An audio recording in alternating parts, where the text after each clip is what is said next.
Welcome to a brand new drama. Have you ever watched a series and realized how come I like this show so much while others are not at all liking it? Well, that's what happened to me with Goodbye. This definitely proves that the show is for a chosen set of audiences and not for everyone's liking. The story is based on a dystopian society and starts off with the question, what would have happened if you only had 300 more days to live? I wouldn't say this type of storyline or genre is uncommon, but how they winded up the whole story in 12 episodes was phenomenal. Since this is an unpopular review, so first I'll start off with the things that could have been better and then move on to the things that worked for me. The pace of each episode is slow as the whole drama is based on the story that if you only had a limited time to live, what would you be doing? Ever since the beginning, this thought will hit your mind that no matter what anyone does, these characters are not gonna have any future. So by default, your mood will be a bit gloomy. On top of that, the background music and background scenes are based on darker themes. The background does not have much lighting, so it gives off a sad vibe. Coming to the last point, which I think was the major reason why audiences were dissatisfied, was the loopholes. Starting from the first episode, the citizens of eun-jin city were seen to have been abandoned by the whole world. They had accepted the fact that there are only two ways. One, they have to stay back in the city and face death. Two, they have to produce money or money's worth and fly away to another safe zone. The fact that a whole country was being abandoned by the whole world was too much to digest by anyone. In continuation to this, when the trailer of the drama dropped, the audience is expected to see more of the scientific parts, like an actual asteroid dropping and hitting the earth and how the atmosphere changes because of that.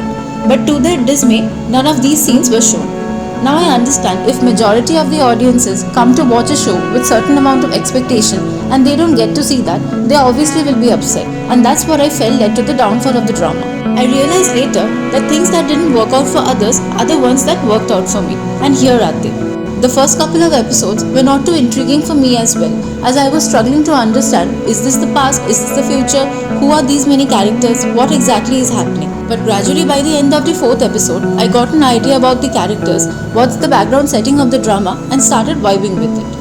I'm not new to the dystopian or apocalypse genre, but what I found most interesting and unique in Goodbye Earth was the story thrived on human emotions and the reaction of humans to survive the calamity. We get to see the vulnerable side of humans, how they fall back to their religion and pray to the Almighty for their survival. How people already in the safe zone want to foolishly come back to the danger zone just to spend their last days together with their lover.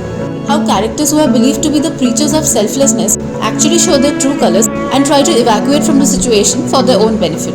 The show does not focus on the intelligent and scientific part on survival, but rather shows the imperfections of human beings and what range of thoughts they have during such situations. And I felt that this was more than real for me. The characters who are casted in the show are not big names, except for eun-jin, whose public image is already impacted due to the ongoing scandal.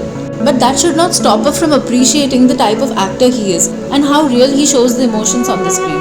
Along with him, the actors playing the characters of Se-kyung, Ina and Sung-jae have done their best in delivering the emotions to the audiences. Doing the review of the drama without talking about the closing scene will not be justified. Just like it started with a complex setup, it also gave us an open ending. We didn't get the closure if Se-kyung was able to kill the thugs, Eun-jin and Se-kyung were able to live together till the end, and neither did we get to see the D-Day when the asteroid actually hit the earth, how it impacted and perished all the living beings. Instead, we were left with a lot of complex emotions and a lot of things to wonder about, hoping for a second season.